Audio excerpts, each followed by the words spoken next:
Okay, so rest of the student will join. Okay, with time. So we will start now.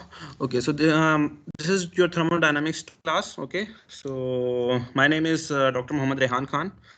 Okay, so I'm your instructor for this course, and this course is specifically designed in order to enhance your knowledge for thermodynamics 1. Okay, so uh, all your knowledge which you already gained through thermodynamics 1 will be applied on this course. Okay, so that's why the thermodynamics 1 basics is very important before starting this course as well. Okay, so now the subject code is ME236. Okay, the credit hour for this course is 3. Okay, 03, and this is my email. If you have any query related to this course or thermodynamics, or you want to ask anything about this course related to this course, you can ask me directly to my email also, or you can also visit my office as well. Okay, so the textbook which we are going to follow for this course is okay. Can anyone confirm that is the recording is started or not? Yes, sir, the recording Yes, has sir, started. started. Okay, good. Okay, so the textbook which we are going to follow is the same one which you already have followed in your thermodynamics 1, which is the thermodynamics engineering approach, which is written by Yunus A. Singhal. Okay, so we have to follow this book as well for this course, and sometime I will follow some reference book as well, but that I will pass the specific portion of that lecture to you in the form of PDF or in the form of slides. Okay, so the main mode of teaching of this course is lectures, and these lecture is more specified towards the slides. Okay, so whatever the slide I will present to you, so it's mean that if you can understand well these slides, you can easily attempt the questions paper, or you can easily attempt all the quizzes assignments, so there will be no difficulty. And so my style of teaching is also like this, that I will only try to give the knowledge which is useful for you, rather than just to put all the things on you and you can just get confused on it. So I will try to make it simpler so that you can easily understand it. Okay, so the grading policy which we are going to follow for this course is assignment, which will be a 5%, then quizzes, and quizzes will be 15%. Okay, maybe we can enhance it or maybe we can decrease it, but there will be a 6 quizzes minimum for this course, and maximum there will be a 9 quizzes. Okay, and after every 2 lectures or 3 lecture, you can just expect 1 quiz. Okay, so be prepared for this, that for every 2 or 3 lecture there will be a quiz in any class. Okay, then there will be a sessional examinations, that will be 30%, and final examination will be 50%.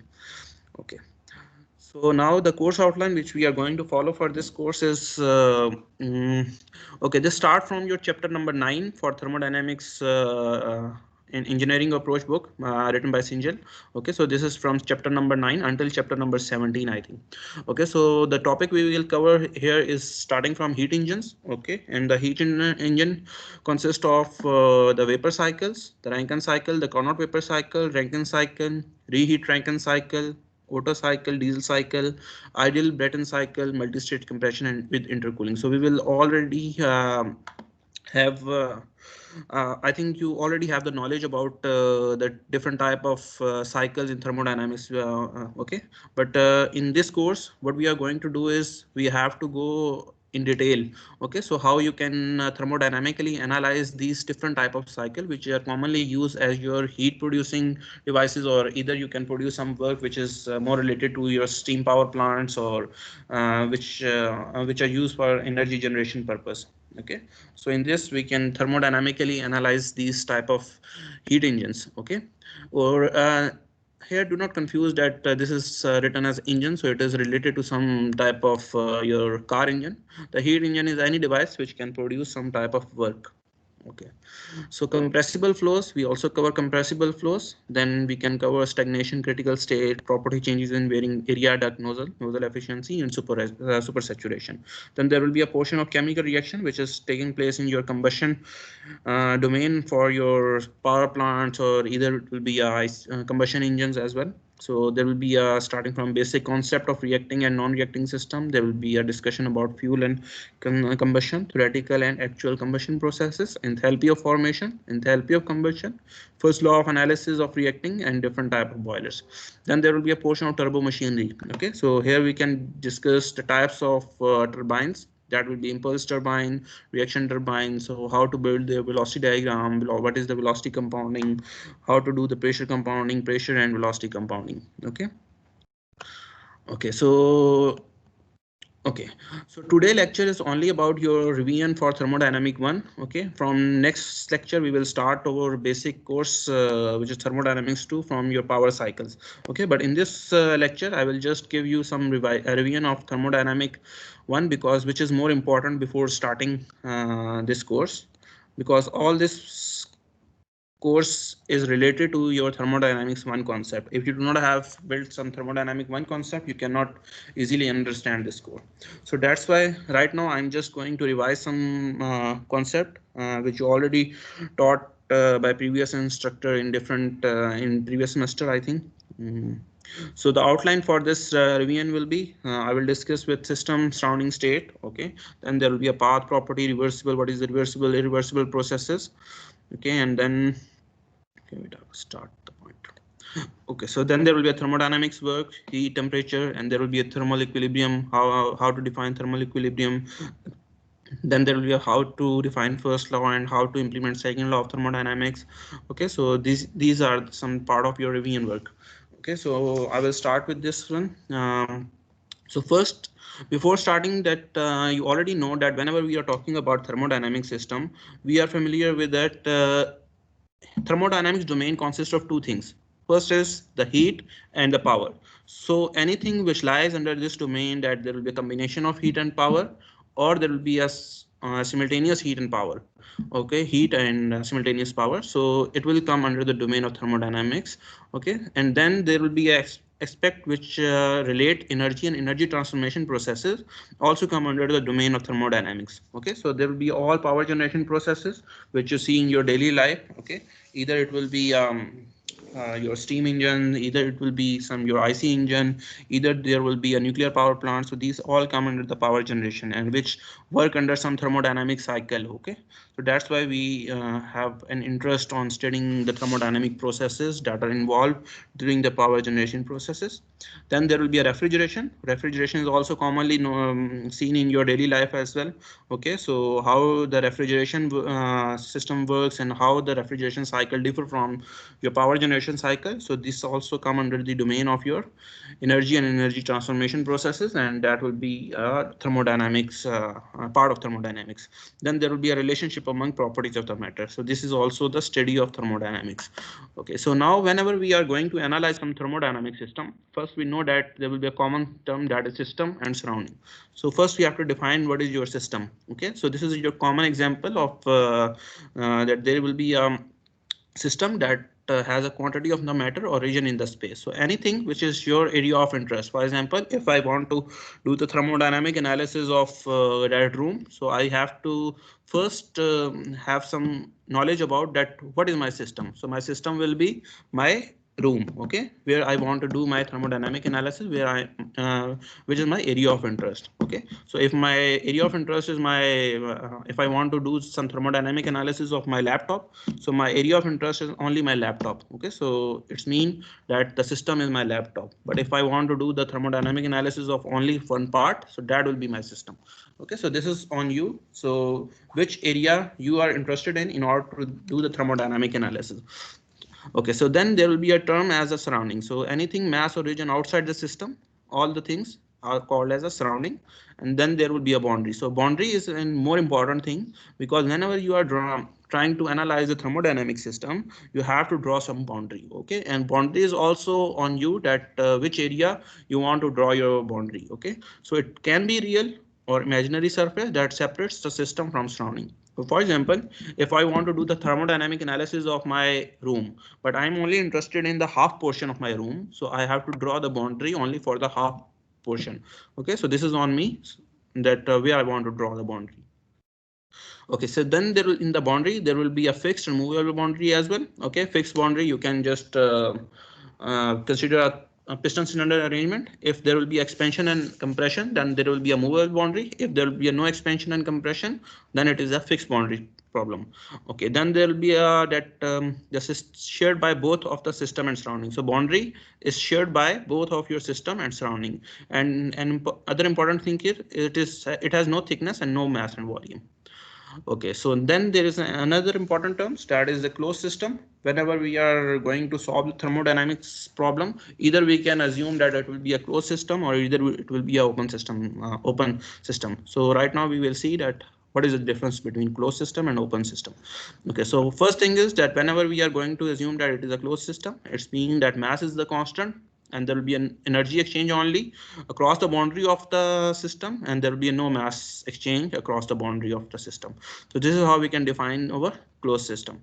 Okay, and it is also known as a control mass. Okay, and these are not a new terms, because that's why I'm not going into detail, because I know that this is covered by your thermodynamic one course as well. So I'm just going through it quickly. Okay, so next thing is closed system with moving boundary. So whenever you are going to solve that problem with the moving boundary, you have to just assume that there will be a thermodynamic system, which is a piston cylinder arrangement, which is a simple one. Okay, and if there will be a expansion process in your piston cylinder arrangement, then this will be a closed system with moving boundary. So then there will be a term as an isolated system. In the isolated system, the both mass and energy is constant, okay, throughout your analysis, and there will be a no mass exchange to the boundary of the system, and there will be no energy exchange. So this is called isolated system. Okay. Okay, then there will be an open system. Open system is that in which energy and mass exchange are both are possible across the boundary, and it is also known as control volume. Okay, and example is your your water heater, your car radiator, turbine, compressor. So any devices which are producing some work is considered as an open system. Okay. Then another important thing is whenever you are boundary of the open system is also known as control surface. So these are the real boundary. Okay, so always whenever you are drawing a real boundary of your system, it is defined by the continuous line. Okay, however, the imaginary boundary on which you can just see that there will be some in of a mass inlet or there will be a mass outlet. So you can draw an imaginary or boundary that will be drawn by the dotted line. Okay, so then another important thing is that any characteristic, the properties of the system. Okay, so the properties are the main important thing while you are solving the thermodynamic system, because if you do not have the knowledge about that what are the properties involved in your thermodynamic system, you cannot solve it. Okay, and then there will be a different type of properties which are useful whenever you are solving your thermodynamic system. For example, the pressure, volume, temperature, mass, viscosity, electrical resistance, thermal conductivity. So these are some important parameters, because if you do not know the pressure at your initial point or temperature at your initial point, so then you cannot solve it that what is the pressure or temperature at your state 2 or final point. Okay, so these are some basic things which you have to be to have the information about it, that what are your these properties. Then under this property there are three different type of properties. First is intensive properties. Some of your properties are independent on mass of the system. So example for this is the independent on mass is the velocity and elevation. Okay, so these are the independent on mass of the system. So these are defined as your intensive property. Then there will be a term as an extensive properties.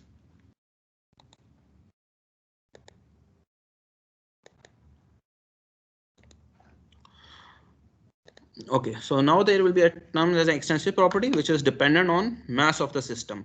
Okay, and for this example, for extensive property, example is pressure and density. Okay, so these are dependent on mass of the system. Then there will be a third type of property as well, which is your specific property. Okay, so specific properties is basically extensive properties per unit mass. Okay, and it is defined as, for example, specific volume, specific enthalpy. So these are the extensive property per unit mass. Okay, so these are also the more important properties whenever we are going to solve your thermodynamic system. Okay, so you have knowledge about that what are the specific properties of your system as well. Okay, so then there will be two terms, that is called state and equilibrium. So assume that a system not undergoing any change, and then there will be a set of properties to completely describe the condition of the system is known as its state. Okay, so what does this mean? It's mean that, for example, there will be a piston cylinder arrangement. Initially the mass is 2 kg, temperature is 25 degree, volume is 1 meter cube.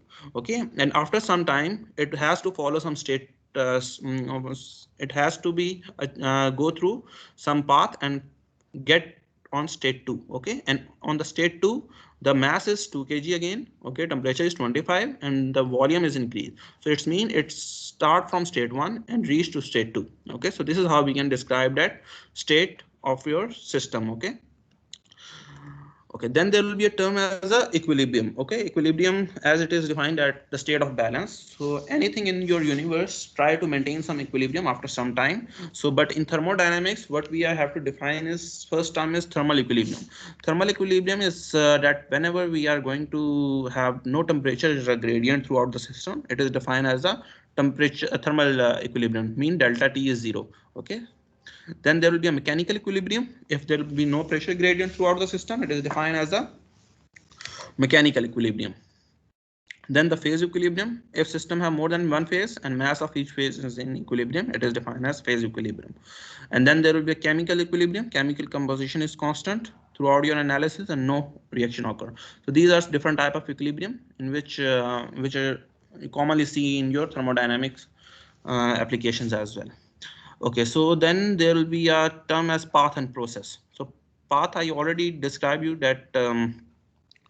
Okay, so first thing is process, that any change of system undergoes from one equilibrium state to another is known as process. Okay, for example, if system go from state 1 to state 2, okay, and then there will be a, it will come back to state 1, it is also called a process. Okay, then a series of states through which system pass during the process is known as its path. Okay, so it will be any path which thermodynamic system try to follow in order to reach to different state. Okay, so this is how we can just describe that if it is a state 1 the initially of your thermodynamic system, and then it follows some path and reach to state 2. Okay, so this is how we can describe the path and process. Okay, so then another important term is your quasi-static and quasi-equilibrium process. So what is this quasi-equilibrium and quasi-static processes? The it is a simple that process proceed in such a manner that system remain uh, for example to equilibrium which is close to but greater than 0. It's mean that a system is in equilibrium for a very small interval of time. Okay, so at all the time. So this system is called a quasi system, quasi static or quasi equilibrium process. Okay, so for example this is a piston cylinder arrangement. At t is equal to 0 your piston is on this position, and t is equal to t1 your piston is on this cylinder. However, this state is equilibrium with this state for a very small interval of time. So if it is this condition is valid, then it is called as quasi-static process. Okay, for a very small interval of time, which is called as close to but greater than 0. It's mean it is not 0, but it is close to 0. Okay, and if anything other than this condition, mean that it is a non-quasi-static process.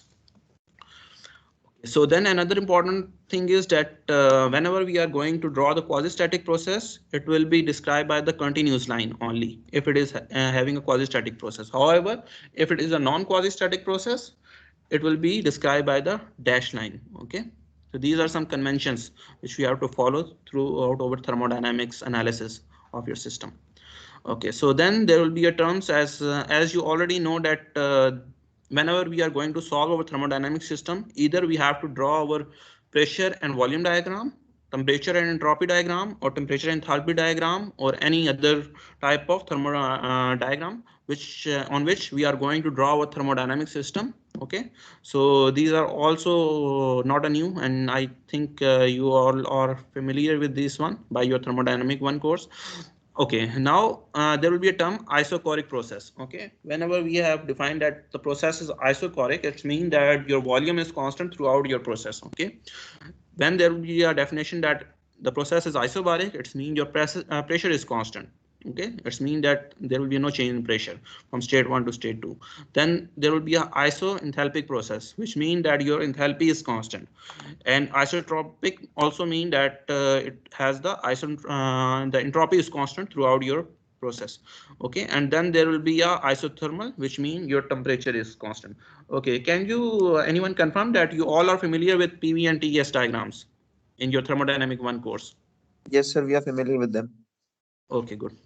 Okay, so now we are going to define the cycle. Okay, so the cycle, you already know that if a system is on state 1 and it has to go to state 2 and then it return back, so it has to follow some cycle. Okay, so this is that system is said to have undergo a cycle if it return to its original state at the end of the process. Hence, for a cycle, the initial and final states are identical. So all the thermodynamic system, if it do not follow any cycle, it's mean that it is not doing any process. Okay, so mean that in order to, for example, if your steam power plant, so in order to get some work done by your turbine, so there must be some cycle. If it is not completing cycle, then it will be not producing any work. Okay, so that's why the cycle is important in thermodynamic processes as well. So then there will be a term reversible and irreversible processes.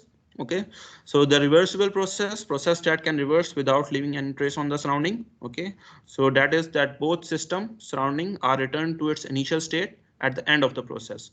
Okay, and this is only possible when net heat and net work exchange between the system and surrounding is zero for the process.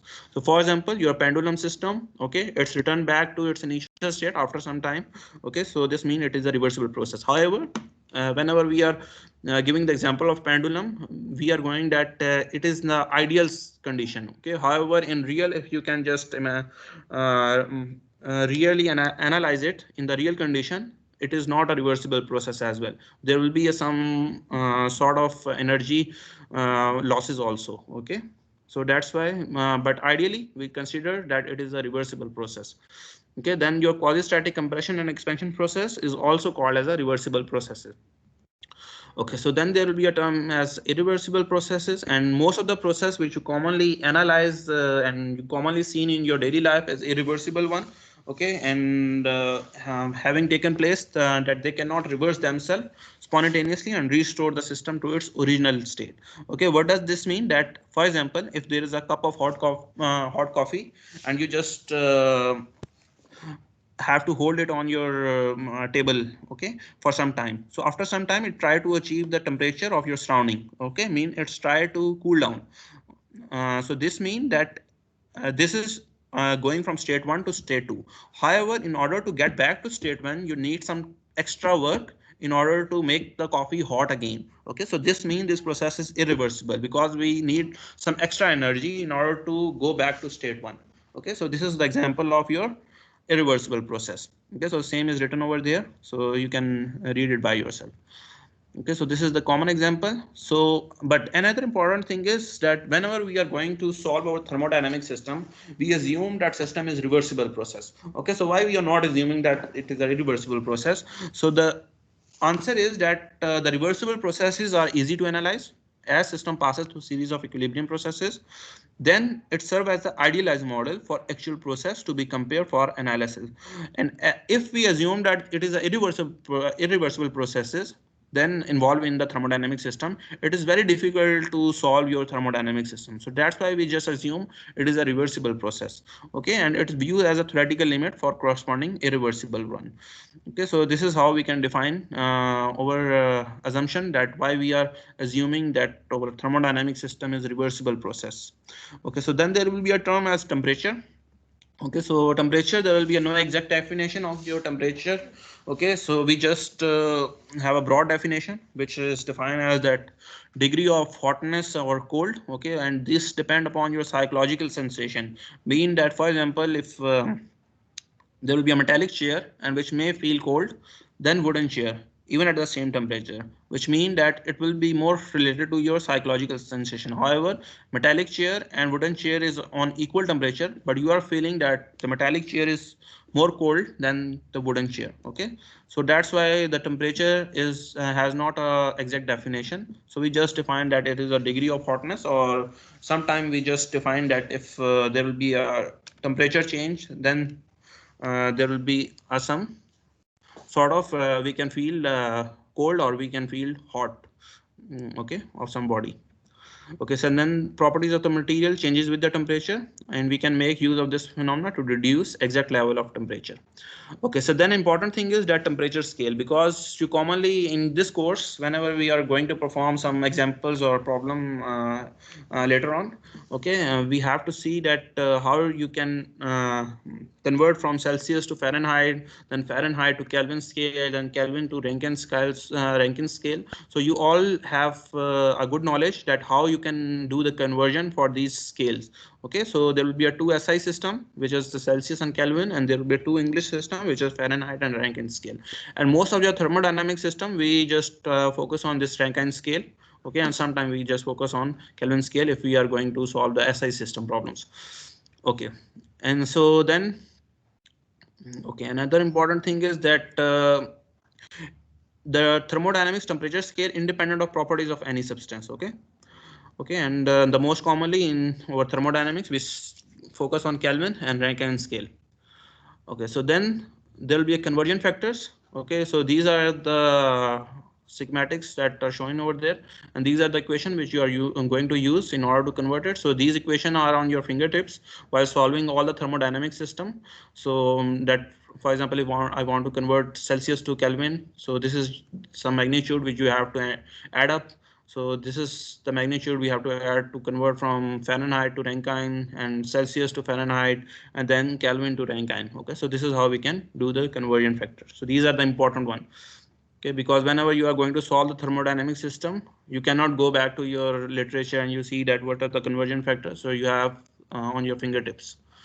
Okay, so then there will be a term as a pressure. Okay, so this term pressure you can see many time in the future in this course as well. Okay, so the definition of the pressure is normal force exerted per unit by a fluid per unit area. Okay, and the unit we have to go in the SI system is Pascal, kilopascal, megapascal, bar, ATM. Okay, so these are some SI unit, and most importantly, you have to have the knowledge about how to convert from kilopascal to Pascal, how to convert megapascal to kilopascal, how to convert bar into Pascal, how to convert ATM into bar. Okay, so these are some important points. So these also you commonly have to practice it in this course as well. Okay, so then there will be an English unit. So that is the pound per square inch. Okay, so this is how we can, but in this course, I will try to focus on only SI units. Okay, not going to solve any problem on English units. Okay, so then there will be a term pressure in the absolute pressure, the actual pressure at the given position measure relative to absolute vacuum, that is absolute zero pressure. So most commonly whenever you are going to see your pressure gauges in your home or in your daily life, these are generally designed to indicate zero at local atmospheric pressure. So these indicate zero at local atmospheric pressure. Okay, so important thing is that for example, and there will be a gauge pressure. Okay, so gauge pressure is difference between absolute and atmospheric pressure, and you have good knowledge about that. For example, if you there is a problem and the pressure is given in as absolute pressure, so you know how to convert it into to gauge pressure or how to get atmospheric pressure out of it. Okay, so this is how you can get easily. Okay, so then there will be a vacuum pressure. That pressure less than local atmospheric pressure is known as vacuum pressure, and P vacuum is P atmospheric minus P absolute. Okay, so these are some common equations. Okay, so these you can go through by yourself because this is come from your thermodynamic one, that how you can correlate from different gauge pressures and absolute pressure and atmospheric pressure together. Okay, in order to do the conversions. Okay, so now there will be a term ideal and real gas. Okay, so first thing is that any equation of that relates the pressure, temperature, specific volume of the substance is known as equation of the state. Okay, and the most commonly we see that there will be an ideal gas equation. That is the ideal gas equation of the state, PV is equal to RT. So you all have good knowledge about what are the parameters are these. Okay, so because commonly we see that these are the ideal gas equation are used commonly in our thermodynamics two course as well. Okay, so then okay, so then there will be a thermal equilibrium. Thermal equilibrium I already defined that if there will be no change with respect to temperature and no temperature gradient, there will be again there will be a example of hot cup of coffee and cold drink that is placed on your table and it will go warms up with respect to time, or it will be okay, cool down with respect to time. Okay, so these are some of the. Okay, so then another important thing is in this course you can commonly see that there will be a two terms commonly used in this course, heat and work. Okay, so energy can cross the boundary of the system in these two forms. Okay, either it will be a heat or either it will be a work. Okay, and our main concern in the to study this course to find either a work or either a heat transfer. Okay, so from this we can solve our thermodynamic system as well, because if we know that how much work is producing, how much heat is ejecting, so then we can solve our thermodynamic system and we can find the efficiency of our system as well.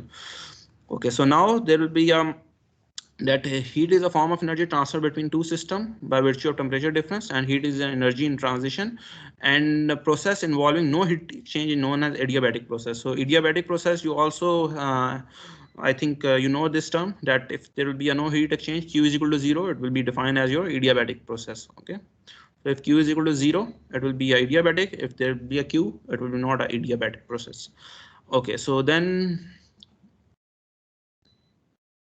another important thing is whenever we are defining adiabatic, it is not equal to isothermal process. So do not confuse in it, because adiabatic there will be no heat transfer. However, isothermal energy content and temperature of the system can be changed with the help of work.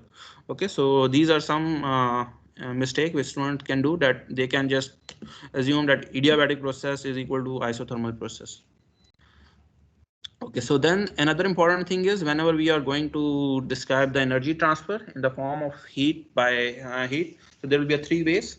First is the conduction one, and then there will be a okay, so first is conduction. So the transfer of energy from a more energetic particle of a substance to the adjacent less energetic one as a result of interaction between them. So this is the common definition, that if we, for example, if there will be a hot rod and I just put that hot rod closer to the cold one, so it will try to transfer some energy. So this process is in this process the energy is transferred by the conduction. Okay, because we just came close to hot bodies and it will transfer by conduction. But for example, there will be a transfer of energy between us. There will be another term, convection.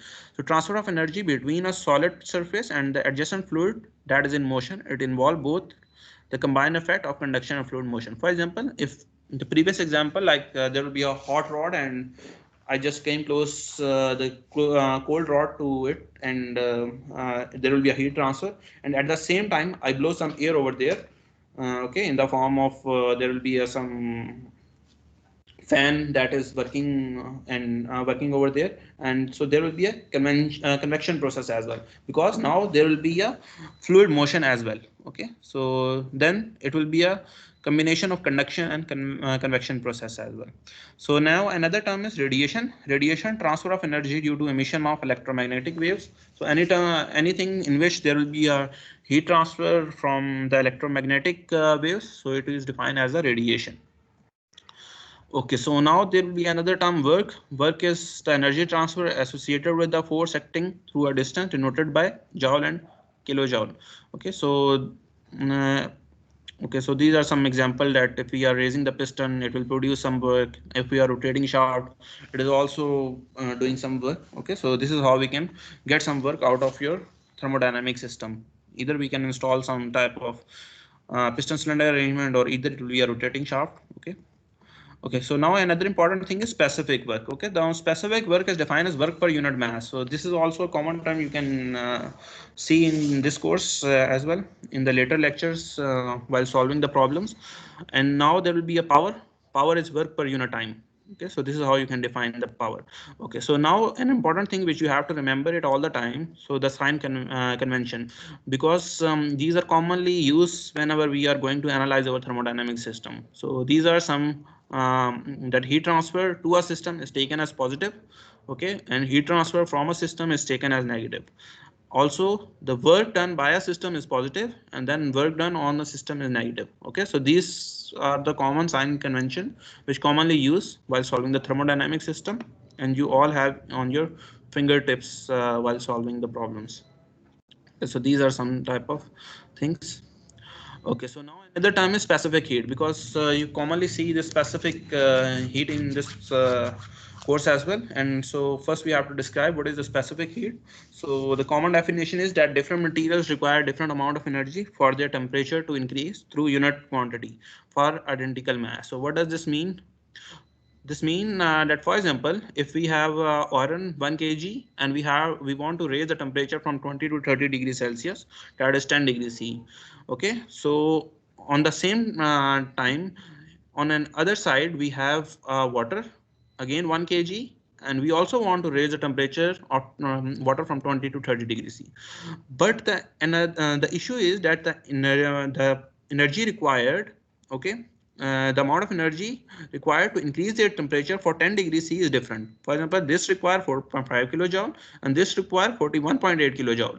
So this is called the specific heat, because each of the product, which is iron or water, require different amount of energy to raise their temperature. So this is how we can define the specific heat. So hence it is required to define the property to compare the energy storage capacity of different substance as well. Okay, and this property is known as specific heat. Okay, so then another term which we commonly see in this course as well, which is the specific heat at constant pressure. So first is that energy required to raise the temperature of unit mass of the substance by 1 degree as the pressure is maintained constant. So this is the specific heat at constant pressure, which is Cp. And then there will be a term Cv, specific heat at constant volume. So the energy required to raise the temperature of unit mass of the substance by 1 degree as the volume is maintained constant. So this is the Cv. Okay, so now another important point over there is that whenever we are going to analyze that thermodynamic system, we commonly see Cp and Cv. Okay, so one thing you have to remember that Cp is always greater than Cv.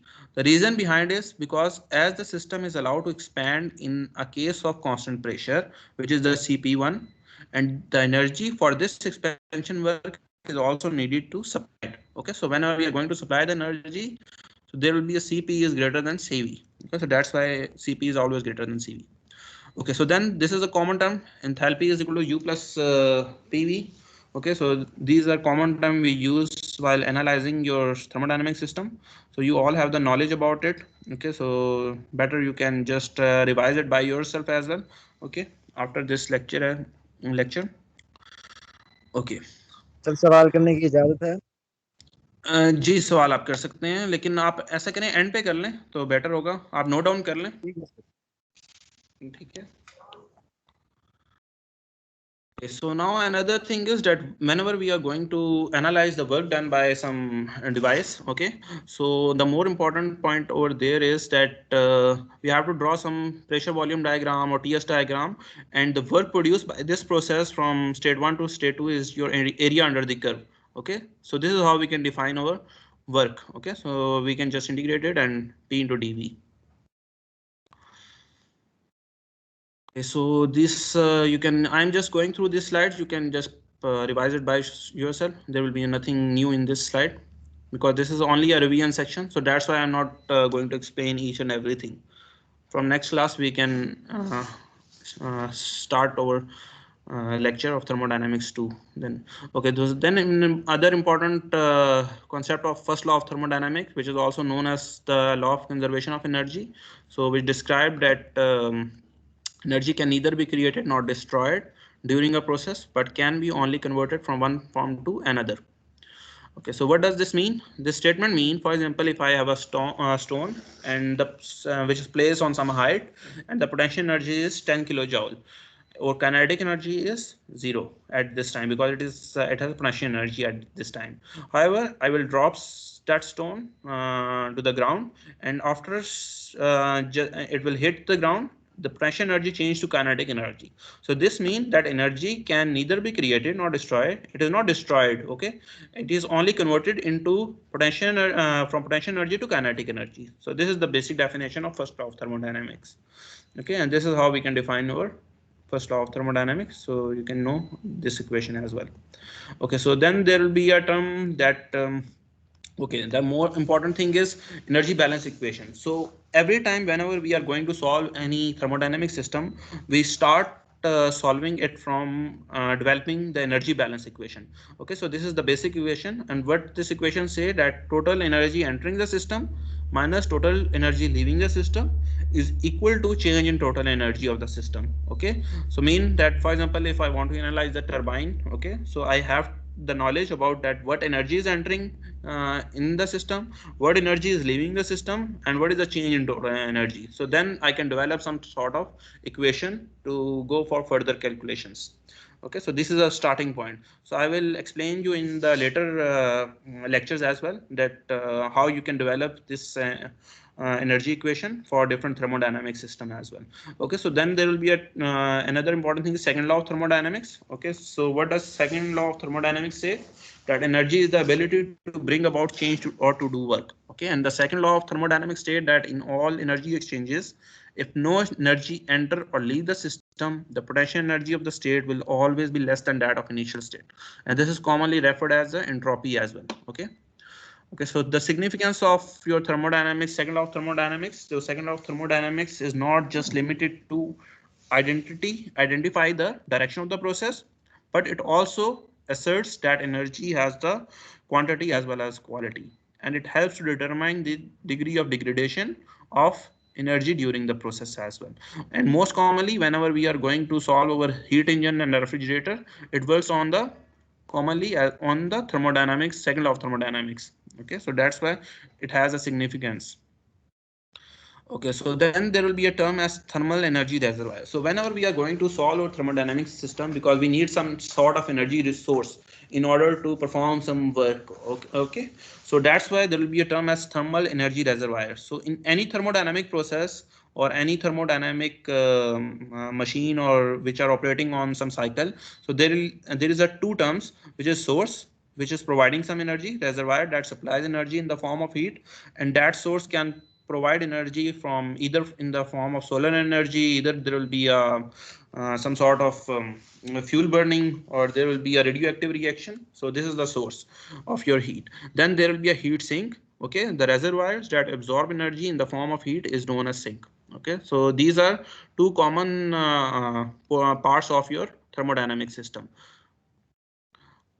So this is this you can go by yourself. There is nothing new in it. Okay, so this I'm just going to. Okay, so one thing is the heat engine. Okay, so heat engine, which is the main important thing in this course is as well, because in this thermodynamics 2 course, most of the time we spend analyzing the heat engine. So heat engine is any device that can produce some sort of work. Okay, and they receive the heat from high temperature reservoir, that is the source. Okay, the second thing is they convert a part of heat to work. Okay, in the and usually in the form of rotating shaft. Okay, and you will get some type of work, and then it reject the remaining heat to low temperature reservoir, that is the sink. So there will be a two temperature reservoir, that is one has high temperature and other is low temperature. Okay, and these operate in a cycle, and this is the more important thing, cycle, because if it there will be a no cycle, it is not a heat engine. Okay, because if there will be no cycle, it will not produce any work. Okay, so all our gas turbine, IC engine, steam power plants work on these four basic devices. Okay, so these are the must devices which can describe your heat engines. Okay, so this is the schematic diagram of your heat engine. So this is the high temperature reservoir, this is the low temperature reservoir, and energy is flowing from hot to low temperature reservoir, and this is your work net. Okay, so this is how we can define it. So right now I'm just going to overview it, but after this after this in the second lecture I will explain it in more detail, because we this is the important part of our thermodynamic course to analyze the heat engine as well. So right now you have the basic knowledge that these are the components which make heat engines. Similarly, in the steam power plant, while analyzing, you can commonly see four parts. First is your pump, in which you are providing some work.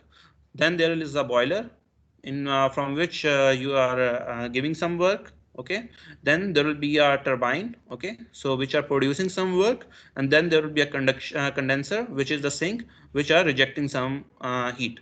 Okay, so these are the four common part of your steam power plant or any other power plant, uh, whether it will be a vapor power plant, whether it will be a gas power plant. So these are the four common parts. Okay, so now another question is that can Q out be eliminated? Okay, answer is no. That the reason is without heat rejection process, the cycle cannot be completed. And if the cycle is not completed, it's mean that there will be a no work output. Okay, so there will be no significance of then whole process. So that's why the heat rejection is more important thing. Okay.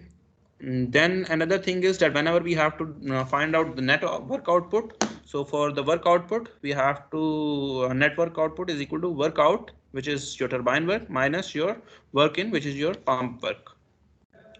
Okay, and each component is an open system.